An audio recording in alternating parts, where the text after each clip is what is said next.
Hello అండి, అందరికీ నమస్తే. Welcome back to my YouTube channel మా ఇంటి వంటలు. నా వీడియోస్ కానీ మీకు నచ్చినట్లయితే లైక్ చేయండి, షేర్ చేయండి, అలాగే సబ్స్క్రైబ్ చేసి పక్కనే ఉన్న బెల్ ఐకాన్ని ప్రెస్ చేయండి. నేను వీడియో అప్లోడ్ చేయగానే మీకు నోటిఫికేషన్ ద్వారా అప్డేట్ వస్తుందండి. ఇవాళ మనము బెండకాయ ఇగురు చేసుకుంటున్నాము. చాలా తక్కువ ఇంగ్రీడియంట్స్తో చేసుకునే రెసిపీ అండి ఇది.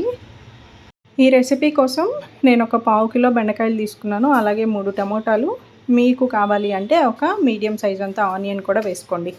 నేను ఈ టమోటాలని బెండకాయలని కట్ చేసి పక్కన పెట్టుకున్నాను. ఇప్పుడు ఒక ప్యాన్ తీసుకొని ఒక 1.5 స్పూన్ వరకు ఆయిల్ వేసేసి ఒక 1/2 స్పూన్ ఆవాలు వేసి ఆవాలు చిటపట అన్న తర్వాత 3 టమోటాలు కట్ చేసినవి వేసేసుకొని కొంచెం ఉప్పు వేసి మగ్గించుకుందామండి. ఒకసారి కదిపేసుకొని మూత పెట్టేసుకుందాం.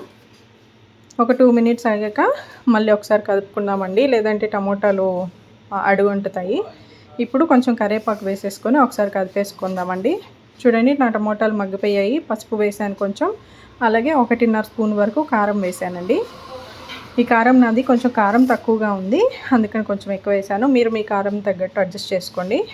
ఒక 2 మినిట్స్ వరకు కారంని నూనెలో వేపేశాక అప్పుడు మనం కట్ చేసి పెట్టుకున్న బెండకాయ ముక్కలు వేసేసి ముక్కలకి ఉప్పు కారం పట్టేలాగా ఒకసారి కలిపేసుకోవాలండి.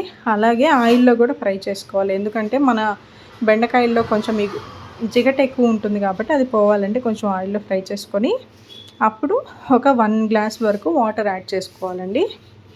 వాటర్ యాడ్ చేసేసి కొంచెం ఉప్పు, అలాగే మీకు కారం కానీ తక్కువ అనిపిస్తే కారం కూడా వేసుకోండి. దీంట్లోకి నేను ధనియాల పొడి వేస్తున్నానండి, మిక్సీ చేసుకుంటాను.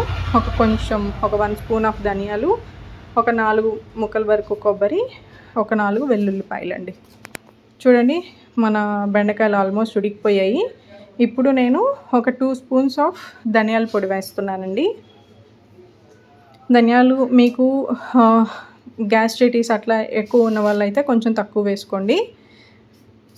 కొబ్బరి కొంచెం గ్యాస్ట్రైటిస్ లాగా ఉంటుంది కాబట్టి కొంచెం తక్కువ వేసుకోండి. చూడండి, పొడి వేసేసాక కలిపేసుకొని ఒక 5 మినిట్స్ వరకు ఉడకనివ్వాలండి, లేదంటే కడుపు నొప్పి అట్లా ఉంటుంది. ఇప్పుడు మన బెండకాయ ఇగురు రెడీ అయిపోయిందండి. మీకు కావాలి అంటే లాస్ట్లో కొంచెం కొత్తిమీరతో గార్నిష్ చేసుకోండి. ట్రై చేసి టేస్ట్ ఎలా ఉందో కామెంట్లో చెప్పండి. Thanks for watching. బై.